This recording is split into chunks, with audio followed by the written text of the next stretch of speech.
Hello, welcome to the video. ഈ ക്ലാസ്സിൽ നമ്മൾ ചർച്ച ചെയ്യുന്നത് enriching English, enhancing English, engaging English എന്നീ 3 വിഷയങ്ങളുടെയും ക്വസ്റ്റ്യൻ പേപ്പേഴ്സാണ്. ക്വസ്റ്റ്യൻ പേപ്പർ മോഡൽ പ്രീവിയസ് വീഡിയോയിൽ നമ്മൾ അതിൻ്റെ പാറ്റേൺ ചർച്ച ചെയ്തിട്ടുണ്ട്. ഇന്നത്തെ വീഡിയോയിൽ നമ്മൾ ചർച്ച ചെയ്യുന്നത് ക്വസ്റ്റ്യൻ പേപ്പർ എങ്ങനെ അപ്രോച്ച് ചെയ്യണം, ഏതൊക്കെ തരത്തിലുള്ള ചോദ്യങ്ങളാണ് നമ്മൾ അറ്റംപ്റ്റ് ചെയ്യേണ്ടത്, എങ്ങനെയാണ് കൂടുതൽ മാർക്ക് നേടാൻ സാധിക്കുക എന്ന വിഷയമാണ്. നമുക്ക് ആദ്യം തന്നെ ചോദ്യപേപ്പറിൻ്റെ മോഡലിലേക്ക് ഒരിക്കൽ കൂടി കടക്കാം. ചുരുക്കി ഒന്ന് പറയാം.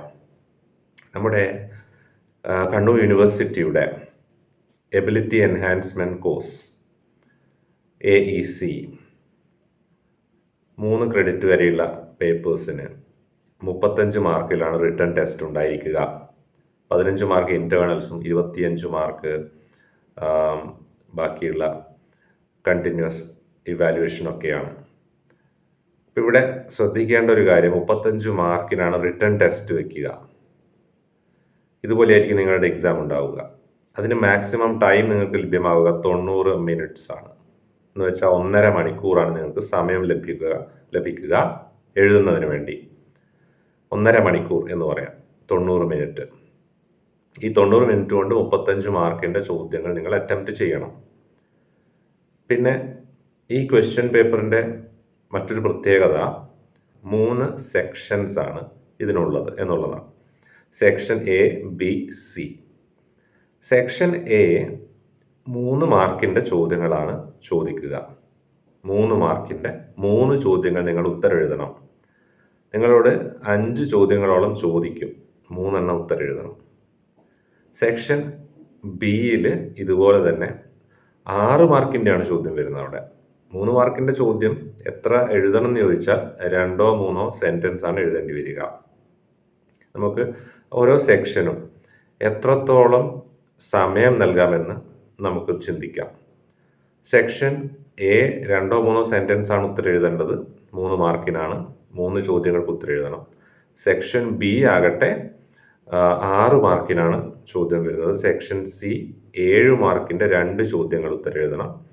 സെക്ഷൻ Bയിലേക്ക് കടക്കുകയാണെങ്കിൽ സെക്ഷൻ Bയിൽ 2 എണ്ണം നമ്മൾ ഉത്തരം എഴുതണം. 3 ചോദ്യത്തിൽ 2 എണ്ണം ഉത്തരം എഴുതണം. ഈ ഓരോന്നിന് എത്ര സമയം നൽകണം എന്നുള്ള ടൈം മാനേജ്മെൻറ്റ് നമുക്ക് പ്രധാനമായിട്ടും നോക്കണം. ഇതിൻ്റെ അകത്ത് ടൈം മാനേജ്മെൻറ്റ് വളരെ പ്രധാനമാണ്. കാരണം പല വിദ്യാർത്ഥികൾക്കും ഒരു സാധ്യത 1.5 മണിക്കൂറേ പരീക്ഷയുള്ളൂ. അപ്പോൾ അതുകൊണ്ട് തന്നെ പലർക്കും സമയം കിട്ടാൻ സാധ്യത കുറവാണ്.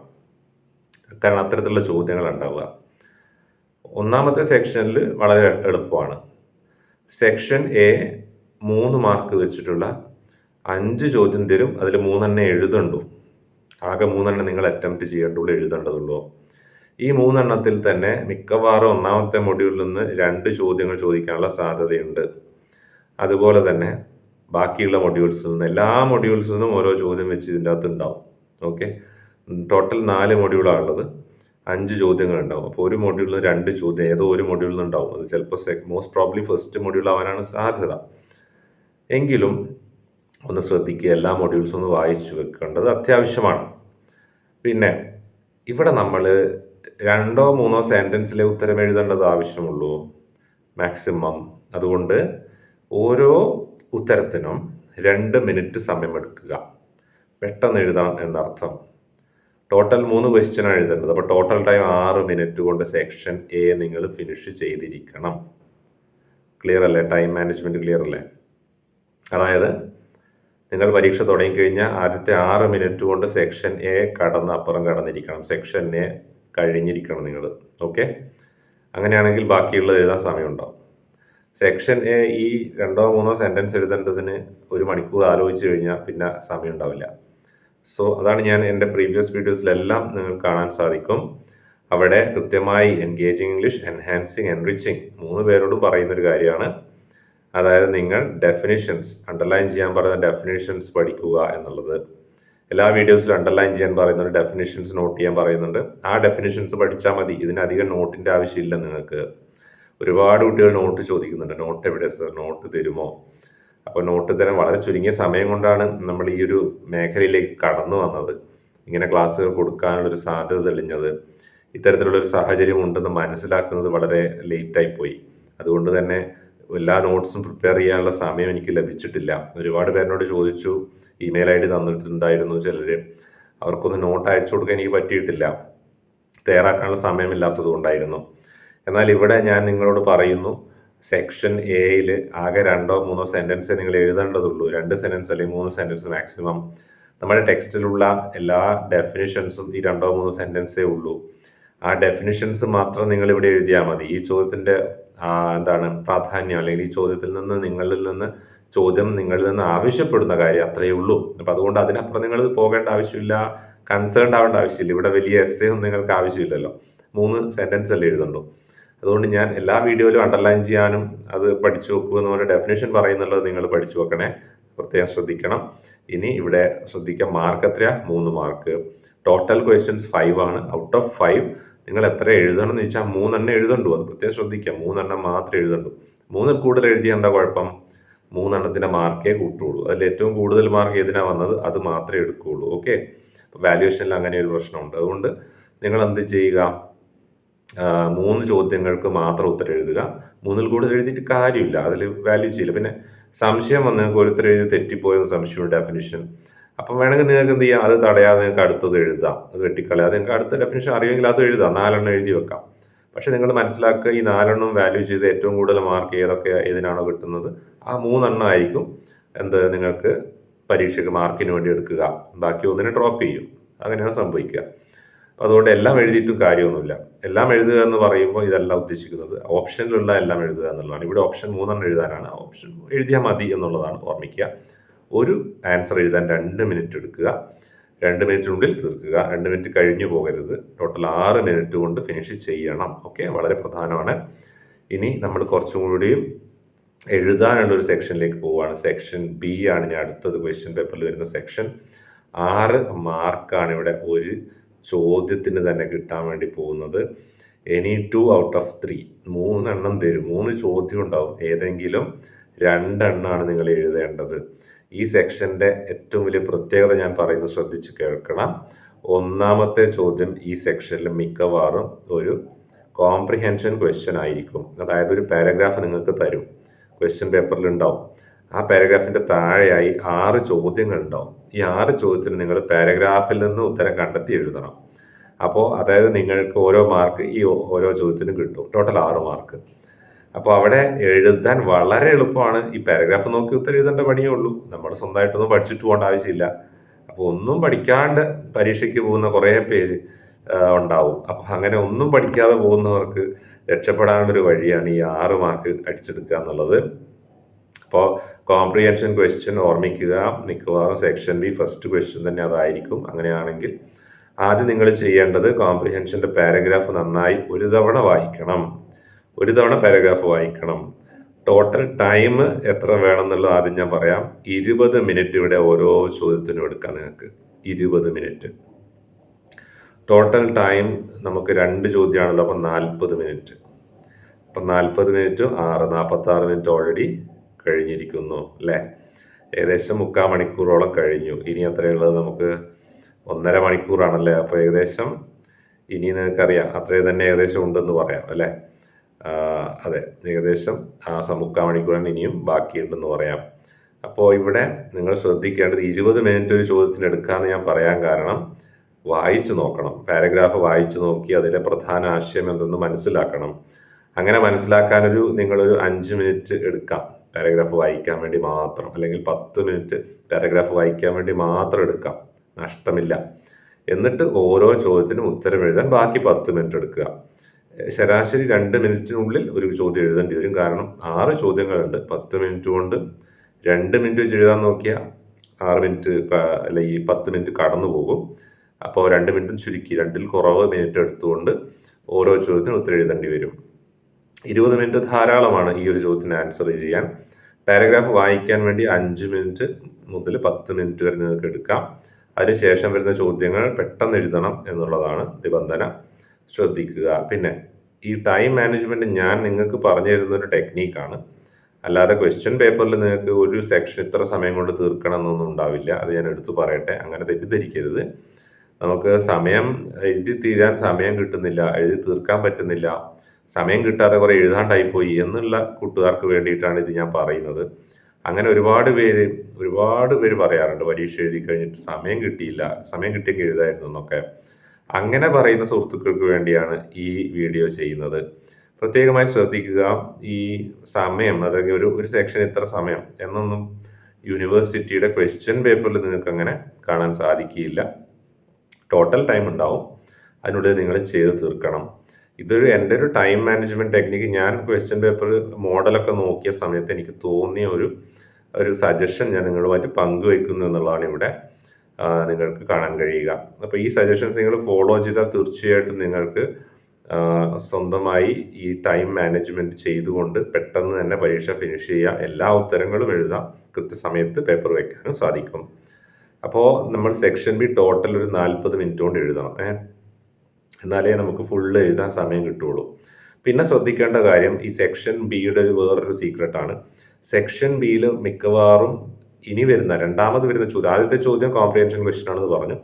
രണ്ടാമത് വരുന്ന ചോദ്യം എന്ന് പറയുന്നത് മിക്കവാറും ടെക്സ്റ്റ് ബേസ്ഡ് ആയിട്ടുള്ള ഏതെങ്കിലും ഒരു എസ്സേ ക്വസ്റ്റ്യൻ ആയിരിക്കും. ഓക്കെ, 6 മാർക്കിനാണ്.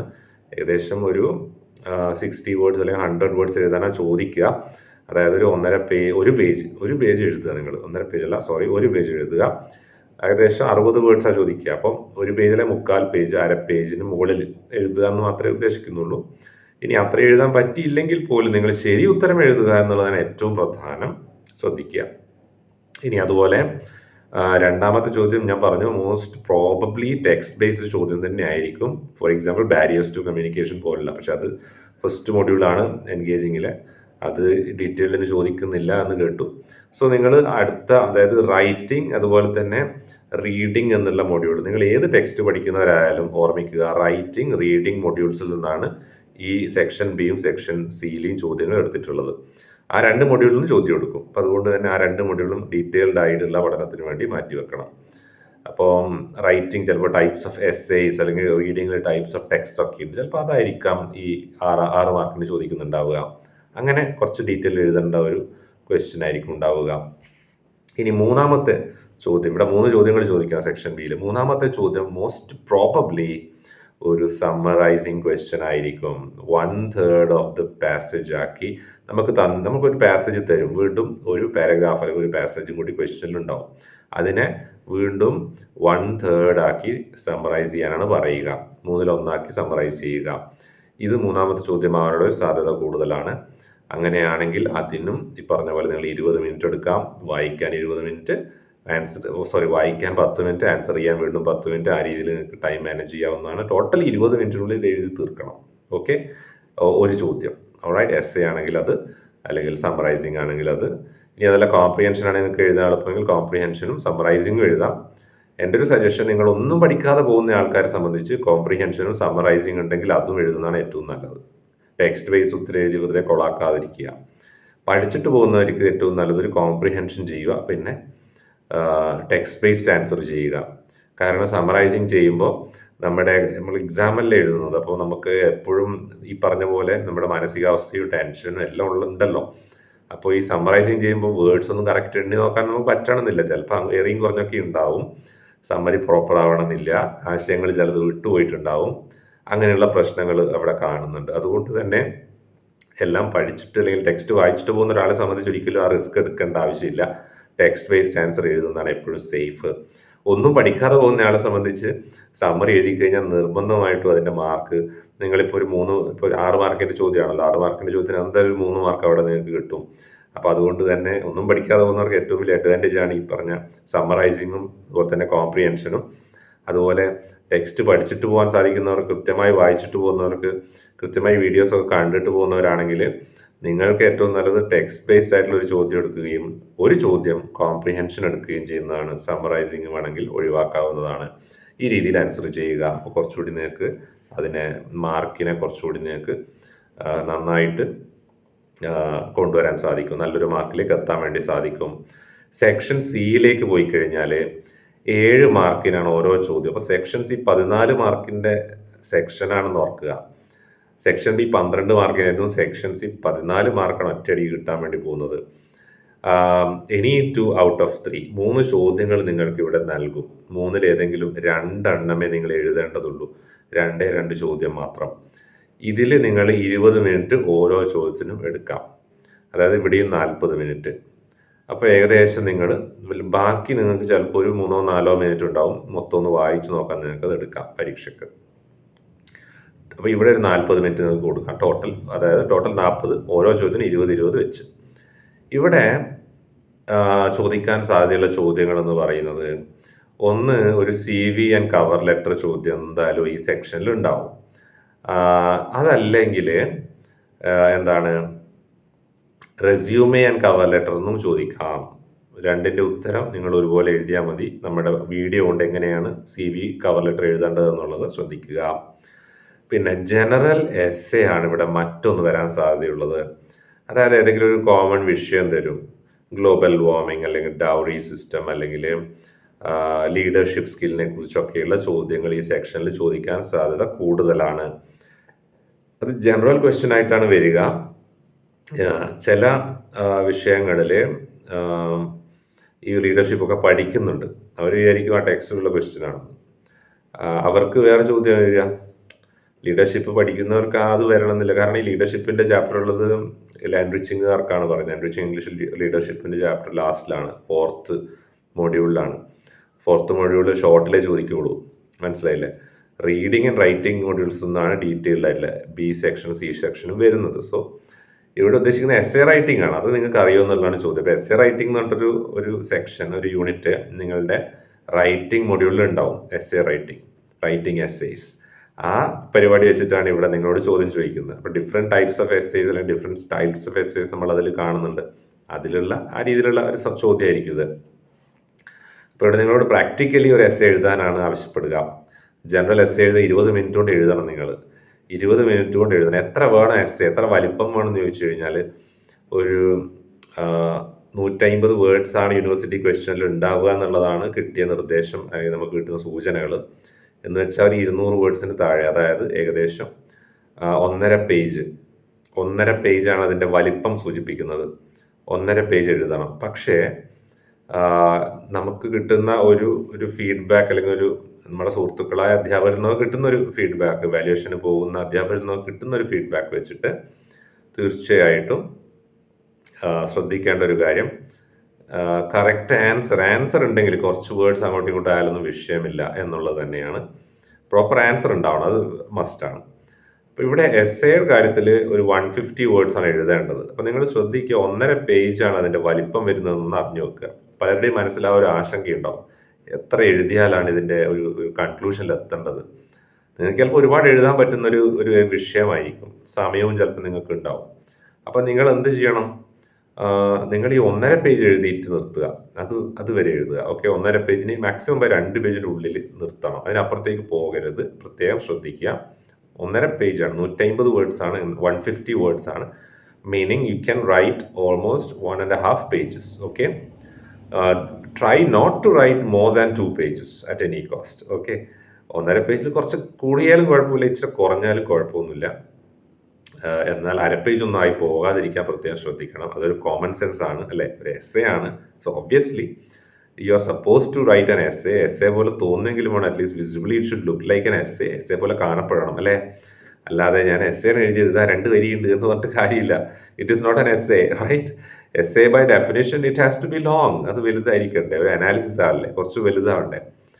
സോ എസ്സേ എന്ന് പറയുന്നത് ടു സ്റ്റഡി എന്ന് തന്നെയാണ് എസ്സേ എന്ന് പറയുന്നത്. To analyse, to study. അപ്പോൾ അനലൈസ് ചെയ്യണം, സ്റ്റഡി ചെയ്യണം. അപ്പോൾ കുറച്ച് വലിപ്പം വേണം. അതുകൊണ്ട് എസ്സേക്ക് നിങ്ങളൊരു 1.5 പേജ് പരമാവധി എത്തിക്കുക. 1 പേജെങ്കിലും എത്താൻ സാധിക്കുന്നവർ അത്രയും ചെയ്യുക. ഒന്നും പറ്റാത്തവരോട് ഞാൻ പറയുന്ന 1 പേജ് എന്നുള്ളത്. ഇനി എഴുതാൻ സാധിക്കുന്നവരോട് ഞാൻ കൃത്യമായി പറയട്ടെ, 2 പേജിൻ്റെ ഉള്ളിൽ എഴുതി നിർത്തണം. 1.5 പേജിനും 2 പേജിനും ഇടയിലായിക്കോട്ടെ. ഓക്കെ, കൃത്യം 1.5 പേജിൽ നിന്നുകൊണ്ട് അളക്കാനും നിൽക്കണ്ട. 1.5 പേജും 2 പേജിനും ഇടയിൽ നിങ്ങളുടെ എസ്സേ നിന്നോട്ടെ. ഓക്കെ, അതാണ് ഐഡിയൽ സൈസ്. ആ സൈസ് തന്നെ നിന്നോട്ടെ. നമ്മൾ എന്തിനാണ് റിസ്ക് എടുക്കുന്നത്, അല്ലേ?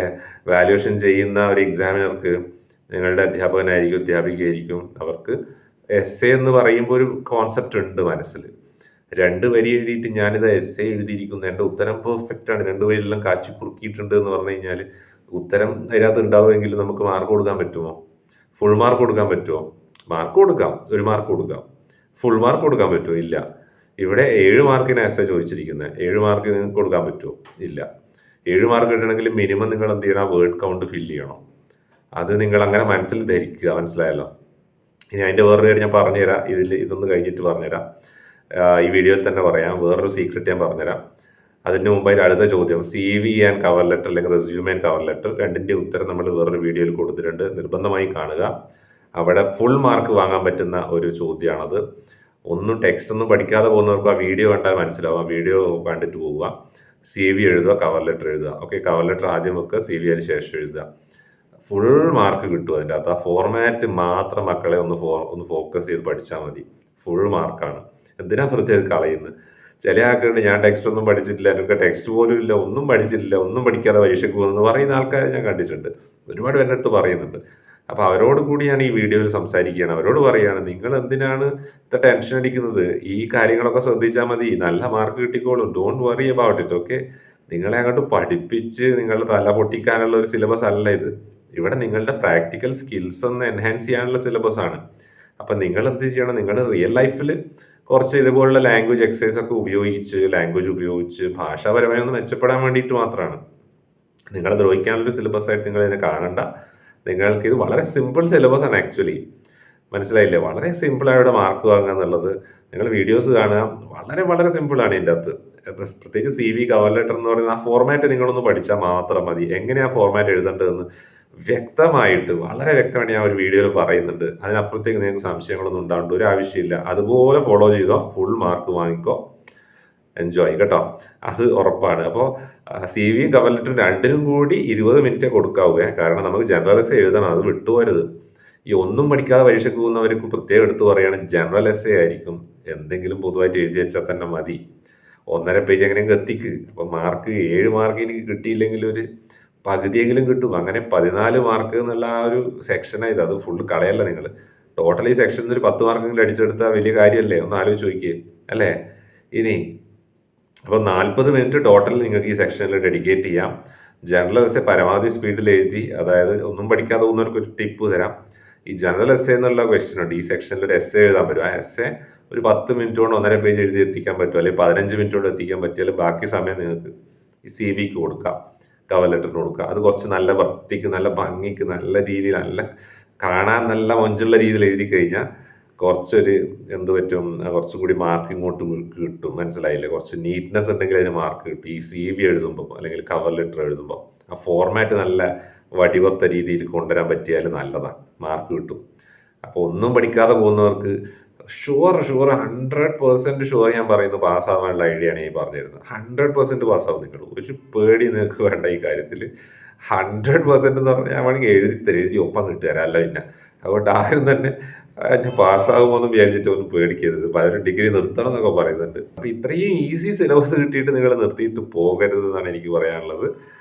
അതെനിക്ക് റിക്വസ്റ്റ് ആണ് പറയാനുള്ളത്. ഇത് എങ്ങനെയെങ്കിലും പഠിച്ച് ഡിഗ്രി സർട്ടിഫിക്കറ്റ് എടുക്കുക, എന്നിട്ട് നിങ്ങൾ അടുത്ത പരിപാടിക്ക് പോകുക. ഡിഗ്രി സർട്ടിഫിക്കറ്റ് ആവശ്യമാണ്. നമ്മളോട് ജോലിക്കെല്ലാം അപ്ലൈ ചെയ്യുമ്പോഴാണ് മനസ്സിലാകുക, ഡിഗ്രി ഉണ്ടെങ്കിൽ കൂടുതൽ ശമ്പളം കിട്ടും എന്ന് പറയും.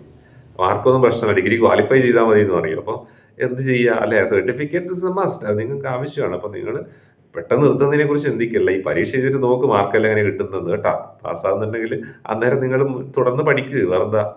അപ്പോൾ ടെൻഷൻ അടിക്കല്ല നിങ്ങൾ കേട്ടോ. ഇത് പാസ്സാവാൻ ഒരു പ്രശ്നവുമില്ല. ഇത്രയും നല്ല സിലബസ് കിട്ടിയിട്ട് ഇതിൻ്റെ അകത്ത് ഇനി നിങ്ങൾ ഒഴിവായിട്ട് പോകുന്നത് പിന്നെ ഇനി എന്താ വേണ്ടത്? നിങ്ങൾക്ക് ആരെങ്കിലും ഡിഗ്രി എഴുതി തരണം എന്നാണ് പറയുന്നത്?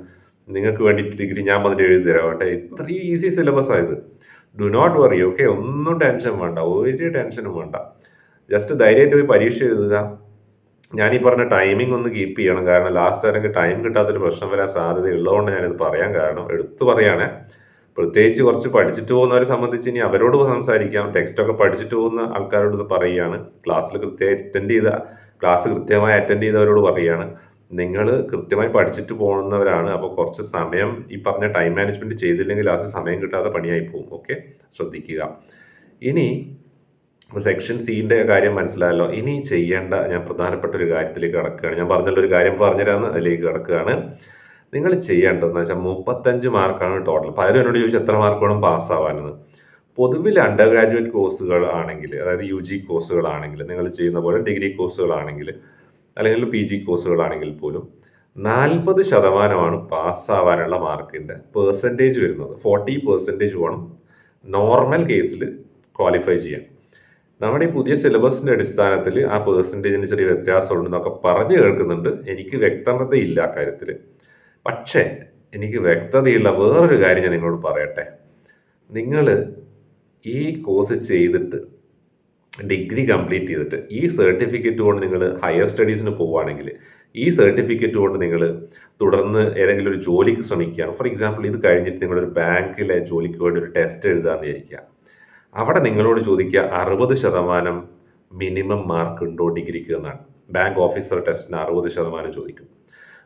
ബാങ്കിൻ്റെ ക്ലറിക്കൽ ടെസ്റ്റിന് 55% ചോദിക്കും. മിനിമം ഉണ്ടോ എന്ന് ചോദിക്കും. അതുപോലെ തന്നെ depending on some banks I think it differs. പക്ഷേ നോർമലി ഇതാണ്. ഇനി ഹയർ എഡ്യൂക്കേഷൻ MA അല്ലെങ്കിൽ MCOM MBA ചെയ്യാൻ പോകുമ്പോൾ നിങ്ങളുടെ ഡിഗ്രിക്ക് 55% മിനിമം മാർക്ക് ക്വാളിഫൈ ചെയ്ത ആളാണോ എന്ന് ചോദിക്കും. 55%. അവിടെ നിങ്ങൾ 40% കിട്ടി പാസ്സായോ എന്നുള്ളതല്ല ചോദിക്കുക, അല്ലെങ്കിൽ 30% കിട്ടി പാസ്സായോ എന്നല്ല ചോദിക്കുക, മിനിമം പാസ്സായോ എന്നല്ല ചോദിക്കുക. 55% if you have then you can get admission. പല ജോലികൾക്കും 55% മിനിമം. നിങ്ങളിനി PGക്ക് പോയാൽ PGക്കും ഇതുപോലെ 55% വേണം. നിങ്ങൾ നെക്സ്റ്റ് ക്വാളിഫയിങ് എക്സാംസിന് അപ്പിയർ ചെയ്യാൻ, നെറ്റിന് അപ്പിയർ ചെയ്യാൻ വേണ്ടി UGC നെറ്റ് എക്സാം എഴുതണമെങ്കിൽ 55% ഇൻ യുവർ PG കോഴ്സ് ആവശ്യമാണ്. PGക്കും അത് ആവശ്യമാണ്. അപ്പോൾ UG PG കോഴ്സുകൾക്ക് 55% ആണ്, 55% മാർക്കാണ് ഹയർ എഡ്യൂക്കേഷനും ജോബ് അപ്ലിക്കേഷൻ കൊടുക്കാനും മിനിമം എലിജിബിലിറ്റി. മിനിമം ഈ ആപ്ലിക്കേഷൻ വാങ്ങാനുള്ള യോഗ്യതയെക്കുറിച്ചാണ് പറയുന്നത്, ജോലി കിട്ടാനുള്ള യോഗ്യതയല്ല. ആപ്ലിക്കേഷൻ വാങ്ങാനുള്ള യോഗ്യതയാണ്. പിന്നെ ജോലി കിട്ടുന്ന വേറെ വിഷയം. എന്നാലും ദൈവാനുഗ്രഹം ഉണ്ടെങ്കിൽ തീർച്ചയായിട്ടും നിങ്ങൾക്ക് കിട്ടും. പക്ഷെ നിങ്ങൾ മിനിമം എലിജിബിലിറ്റി ഇല്ലെങ്കിൽ അപ്ലൈ ചെയ്യാൻ പറ്റുള്ളൂ. അപ്ലൈ ചെയ്താലേ നമുക്ക് ഒന്ന് ശ്രമിക്കാൻ പറ്റൂ. ഇത് അതുമില്ല. അതുകൊണ്ട് ഈ എത്ര വേണം പാസ്സാവാന്ന് ചോദിച്ച് ഒരുപാട് പേര് കമൻറ്റ് ചെയ്യുന്നുണ്ട്. അവരോട് എനിക്ക് പറയാനുള്ളത്, പ്ലീസ് നിങ്ങൾ പാസ്സാവേണ്ട മാർക്കിനെ കുറിച്ച് ചിന്തിക്കല്ല, 55% എത്രയാണെന്ന് ചിന്തിക്കുക. ഓക്കെ, 35-ലാണ് റിട്ടേൺ ടെസ്റ്റ് അല്ലേ, 35-ലാണ് എഴുത്തു പരീക്ഷ. 35-ന് 55% വാങ്ങുക. 30-ന്റെ 50% എന്ന് പറയുന്നത് എത്രയാ? 15 മാർക്കാണ്. 35-ന്റെ 50% എത്രയാ? 17.5 സംതിങ് ആണ് അല്ലേ, 17 മറ്റാണ്. ഓക്കെ, 17.5 17.5 55 പറഞ്ഞത്. അതായത് ഏകദേശം 19 മാർക്കോളം നിങ്ങൾ വാങ്ങണം. കൃത്യമായ കണക്ക് നിങ്ങൾ നോക്കുക. പിന്നീട് ഞാൻ ആ കണക്കിപ്പോൾ കൂട്ടിയിട്ടില്ല. 55% കൃത്യം എത്രയാണ് നിങ്ങളോട് പറയുന്നില്ല. 20 മാർക്ക് വാങ്ങുക. 35-ൽ 20 മാർക്ക് വാങ്ങാൻ ശ്രമിക്കുക. കാരണം 55% നിങ്ങളുടെ മനസ്സിൽ അതാ വേണ്ടത്. കാരണം എന്നാൽ മാത്രമേ ഈ സംഭവം കൊണ്ട് നിങ്ങൾ യൂസ് ഉള്ളൂ.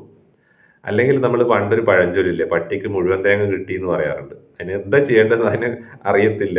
ഇതിട്ട് പൊതിക്കാനും പറ്റൂല, തേങ്ങ ഒന്നും ചെയ്യാൻ പറ്റില്ല. ഇതുപോലത്തെ അവസ്ഥയാണ്. ഈ 40% അല്ലെങ്കിൽ കഷ്ടിപ്പാസ് 30% കൊണ്ട് അതുകൊണ്ട് ഒരു കാര്യമില്ല. ഈ സർട്ടിഫിക്കറ്റിന് ഒരു യൂസ് ഇല്ലാണ്ടാവും. സോ നിങ്ങൾ ചെയ്യേണ്ടത് 55% അത് നിങ്ങൾ എങ്ങനെയെങ്കിലും അടിച്ചു പിടിക്കണം. അതായത് 20 മാർക്ക്, 19 മാർക്ക്, 20 മാർക്കാണ് ഉദ്ദേശിക്കുന്നത്. ഓക്കെ, 20 കിട്ടിയ രക്ഷപ്പെട്ട് സമാധാനം, ദൈവത്തിന് നന്ദി പറയാം. 20 കിട്ടണം, കിട്ടും. കാരണം നിങ്ങൾ ഈ ഫോളോ ചെയ്യാൻ ഞാൻ പറഞ്ഞ ടെക്നീക്സ് 20 മാർക്ക് നിങ്ങൾക്ക് നേടാൻ പറ്റും. 20 മാർക്ക് ഒരു ബുദ്ധിമുട്ടുള്ള കേസല്ല. മനസ്സിലായില്ലേ? ഇവിടെ സെക്ഷൻ സി തന്നെ ആൻസർ ചെയ്താൽ നിങ്ങൾക്ക് CV കവർ ലെറ്റർ എഴുതിയാൽ തന്നെ 7 മാർക്ക് ഉറപ്പാണ്. essay ഒന്ന് എഴുതി കഴിഞ്ഞാൽ 7 മാർക്ക് നിങ്ങൾക്ക് പിടിക്കാൻ പറ്റും. എന്തായാലും ഒരു 14 മാർക്ക് ഉറപ്പ് ഈ സെക്ഷനിൽ നിങ്ങൾക്ക് നേടാൻ പറ്റുന്നതാണ്. ഇനി 14 കിട്ടിയില്ല എന്ന് ഇരിക്കുക, 10 കിട്ടും. നെക്സ്റ്റ് സെക്ഷൻ ബിയിൽ എന്താണ്, 12 മാർക്കിൻ്റെ സെക്ഷനാണ്. അവിടെ ഞാൻ ഈ പറഞ്ഞ ടെക്നിക്ക് നിങ്ങൾ ഉപയോഗിച്ചാൽ, അതായത് കോംപ്രിഹെൻഷനും പഠിച്ചിട്ട് പോയവരാണെങ്കിൽ ടെക്സ്റ്റ് ബേസ്ഡ് എസ്സേ, അല്ലെങ്കിൽ പഠിക്കാതെ പോയവരാണെങ്കിൽ കോംപ്രിഹെൻഷനും സമ്മറൈസിങ്ങും രണ്ടും എഴുതിയാൽ കോംപ്രിഹെൻഷൻ എന്തായാലും 6 മാർക്ക് നിങ്ങൾക്ക് കിട്ടും. മറ്റേതിൽ പകുതി കിട്ടിയാൽ പോലും 6 3 9 മാർക്കായി. 1 മാർക്ക് നമുക്ക് അതിനകത്ത് കിട്ടുമെന്ന് വിചാരിച്ചില്ലെങ്കിൽ ഇപ്പോൾ 9 മാർക്ക്. അവിടെയും 9, നേരത്തെ 10 മാർക്ക്. ഇനി സെക്ഷൻ എയിലേക്ക് തിരിച്ചു പോയി കഴിഞ്ഞാൽ അവിടെ 3 മാർക്കിൻ്റെ 3 ചോദ്യങ്ങൾ എഴുതണം. 9 മാർക്കിൻ്റെ സെക്ഷനാണ്. അപ്പോൾ അവിടെ എന്താണ്, നിങ്ങൾക്ക് ഈ ഓരോ മാർക്ക് കിട്ടിയാൽ തന്നെ നിങ്ങൾ ഈ 19 പ്ലസ് 3 20 കടന്നു. നിങ്ങൾ ഒരു ബുദ്ധിമുട്ടും ഇവിടെ ഇല്ല 20 കിടക്കാൻ. ഓക്കെ, 20 അതിൽ കൂടുതൽ കിട്ടും. ഞാൻ ജസ്റ്റ് ഒന്ന് ബേസിക് കണക്ക് പറഞ്ഞു എന്ന് മാത്രമേ ഉള്ളൂ. ഇനി സെക്ഷൻ സിയിൽ നിങ്ങൾ വല്ലാതെ താഴെ പോയി വിചാരിക്കുക. കവർ ലെറ്റർ CV എഴുതിയാൽ ഫുൾ മാർക്കാ, 7 മാർക്ക് ഉറപ്പാണ്. അതിനകത്ത് വേറെ തെറ്റുകളും നിങ്ങൾ വരുത്താതിരുന്ന 7 മാർക്ക് ഉറപ്പാണ്, അല്ലെങ്കിൽ 6.5 ഉറപ്പാണ്. 6 മാർക്ക് എന്തായാലും കിട്ടും, ഒരു ടെൻഷനും ഇല്ല. പിന്നെ സെക്ഷൻ ബിയിൽ നിന്ന് 6 കിട്ടിയെന്ന് വിചാരിച്ചോ, അവിടെ ഈ ടെൻഷനില്ല, 12 ആയില്ലേ. പിന്നെ ഈ സെക്ഷൻ എയിലുള്ള ഒരു 3 ചോദ്യത്തിന് ഉത്തരം എഴുതാൻ ഇത്ര വലിയ പണിയുണ്ടോ? ഒന്ന് ആലോചിച്ച് നോക്കിയേ. 3 2 എഴുതിയെന്ന് വിചാരിച്ചോ, നമ്മൾ ഒന്നാമത്തെ മൊഡ്യൂൾ മാത്രം പഠിച്ചിട്ട് പോയാൽ പോലും 2 എഴുതാൻ കിട്ടും. 3 6 മാർക്കായില്ലേ. അപ്പം നേരത്തെ 12 6 എത്രയായി? 18 മാർക്കായില്ലേ. അപ്പം നമ്മുടെ 20 അടുത്തില്ലേ, 55% അടുത്തില്ലേ, 55% വളരെ അടുത്തെത്തിയില്ലേ. അപ്പം അങ്ങനെ നിങ്ങൾക്ക് ചെയ്യാൻ പറ്റും, ഒരു ടെൻഷനും ഇല്ല. നിങ്ങൾ വെറുതെ ടെൻഷൻ അടിച്ച് ഉള്ള തലമുടിയും ഉള്ള സ്കിൻ കളറൊന്നും കളയരുത്. നിങ്ങൾ നല്ല അടിപൊളിയായിട്ട് നിങ്ങൾ ലൈഫിൽ ജീവിക്കുക, സന്തോഷമായിട്ട് ഇരിക്കുക. കമോൺ, ഓക്കെ, ടെൻഷൻ അടിക്കേണ്ട ഒരു കാര്യമില്ല. എക്സാം മോഡലാണ് ഞാൻ പറഞ്ഞു തന്നത് നിങ്ങൾക്ക്, എക്സാം ക്വസ്റ്റ്യൻ പാറ്റേണാണ് പറഞ്ഞു തന്നത്. ഇത് ഫോളോ ചെയ്യുക. ടൈം മാനേജ്മെന്റ് മറക്കാതിരിക്കുക. കാരണം പഠിച്ചിട്ട് പോകുന്നവർക്കും പഠിച്ചിട്ട് പോകാത്തവർക്കും ഒക്കെ ടൈം കിട്ടിയില്ല എന്നൊരു പ്രശ്നം വരും. Be careful. ഓക്കെ, പിന്നെ ചില സമയം ക്വസ്റ്റ്യൻ പേപ്പറിൽ തന്നെ ഓരോ സെക്ഷൻ എഴുതാനുള്ള സമയം കൊടുക്കുന്നു തോന്നുന്നു. എനിക്ക് അതിനെക്കുറിച്ച് വ്യക്തതയില്ല. കൊടുക്കാതിരിക്കാം, നമുക്കത് വിഷയമല്ല. കാരണം ഞാൻ നിങ്ങൾക്ക് സമയം തന്നിട്ടുണ്ട്. ആ സമയം അനുസരിച്ച് ഫോളോ ചെയ്താൽ എഴുതാനും സമയം കിട്ടും. ഇതിൻ്റെ ഉള്ളിൽ നിൽക്കണം, ഇതിൻ്റെ കൂടി പോരുത്. അപ്പോൾ എഴുതാനും സമയം കിട്ടും. നിങ്ങൾക്ക് ഫുൾ എഴുതി കഴിഞ്ഞിട്ട് ഒരു 4 മിനിറ്റോടെ എക്സ്ട്രാ കിട്ടും. അത് നിങ്ങൾക്കൊന്ന് വായിച്ചു നോക്കാം. എന്തെങ്കിലും ഗ്രാമാറ്റിക്കൽ എററോ എവിടെയെങ്കിലുമൊക്കെ സ്പെല്ലിംഗ് മിസ്റ്റേക്ക് എല്ലാം ഉണ്ടോ ഒന്ന് വായിച്ചു നോക്കാൻ പ്രത്യേകം ശ്രദ്ധിക്കണം. പിന്നെ ഇത് ഈ പറഞ്ഞ കാര്യങ്ങളൊക്കെ തന്നെ നിങ്ങൾ ഫോളോ ചെയ്യണം, മറക്കരുത്.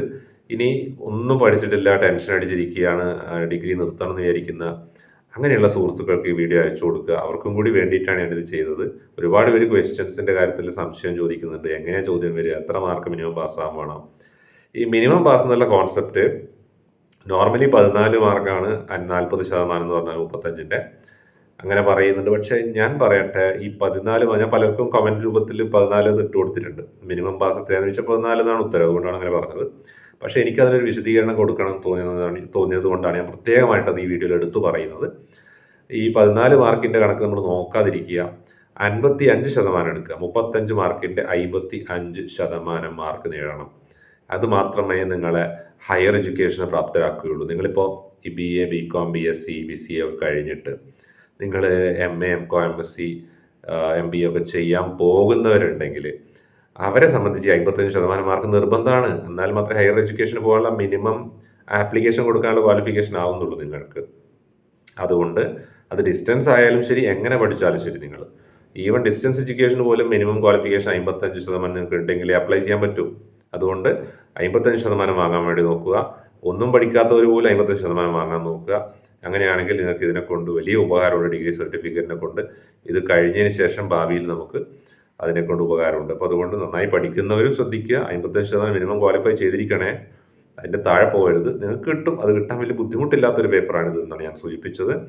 ഇനി ക്വസ്റ്റ്യൻസിൻ്റെ രീതികളും മറ്റുമൊക്കെ ഞാൻ പറഞ്ഞല്ലോ, 2 മൊഡ്യൂളാണ് നന്നായിട്ട് എഴുതാൻ വേണ്ടി ചോദിക്കുക. മൊഡ്യൂൾ 2 and 3 എന്ന് നമുക്ക് ഞാനങ്ങനെ 2 and 3 പറയുന്നില്ല. കാരണം എന്താ വ്യത്യാസം എന്ന് വെച്ചാൽ എൻഗേജിങ് ഇംഗ്ലീഷുകാർക്ക് അത് വ്യത്യാസമാണ്. അപ്പോൾ ഞാൻ കൃത്യമായി പറയാം, അതിനെല്ലാവർക്കും മനസ്സിലാകുന്ന രീതിയിൽ പറഞ്ഞാൽ റീഡിങ് ആൻഡ് റൈറ്റിംഗ് മൊഡ്യൂളിൻ്റെ നമ്പർ വ്യത്യാസമുണ്ട്, അത് ഓർമ്മിക്കണേ. നമ്പർ വ്യത്യാസമുണ്ട്, പ്രത്യേകം എടുത്ത് പറയുകയാണ്. എൻഗേജിങ് ഇംഗ്ലീഷുകാർക്ക് നമ്പർ വേറെയാണ്. ഈ പറഞ്ഞ റൈറ്റിംഗ് വേറെ, അടുത്ത 4ാമത്തെ മറ്റോ കിടക്കുന്നത്. അതുകൊണ്ട് ശ്രദ്ധിക്കുക, റീഡിങ് റൈറ്റിംഗ് മൊഡ്യൂൾസിൻ്റെ പേര് ശ്രദ്ധിക്കുക. റീഡിംഗ് എന്നുള്ള മൊഡ്യൂളും റൈറ്റിംഗ് എന്നുള്ള മൊഡ്യൂളും. ഇതാണ് സെക്ഷൻ ബി സെക്ഷൻ സിയിൽ ചോദിക്കുന്നത്. ഡീറ്റെയിൽ റൈറ്റിങ്ങിന് എല്ലാ മൊഡ്യൂൾസിനും ചോദ്യം ഉണ്ടാവും. നമ്മുടെ ഫസ്റ്റ് സെക്ഷനിൽ ഷോർട്ട് ക്വസ്റ്റ്യൻ ആയിട്ട്. ക്ലിയർ ആണല്ലോ? അപ്പോൾ ഇത്രയും പറഞ്ഞിട്ട് വീഡിയോയുടെ അവസാനിപ്പിക്കുകയാണ്. എന്തെങ്കിലും മറ്റ് സംശയങ്ങളുണ്ടെങ്കിൽ കമൻറ്റ് രൂപത്തിൽ രേഖപ്പെടുത്തുക. യാതൊന്നും പഠിച്ചിട്ടില്ല, ടെൻഷനാണ്, പരീക്ഷ എഴുതാൻ പറ്റുമോ എന്നുള്ള പേടിയാണ്, അങ്ങനെ പേടിച്ചിരിക്കുന്ന പരീക്ഷാ പേടിയുള്ളവർക്ക് ഈ വീഡിയോ ഷെയർ ചെയ്ത് കൊടുക്കുക. ഈ വീഡിയോ നിർബന്ധമായി പരീക്ഷയ്ക്ക് മുമ്പ് കണ്ടിട്ട് പോവുക. ടൈം മാനേജ്മെന്റ് പ്രത്യേകം ശ്രദ്ധിക്കുക. God bless you all. Have a great time. Have a wonderful day. By.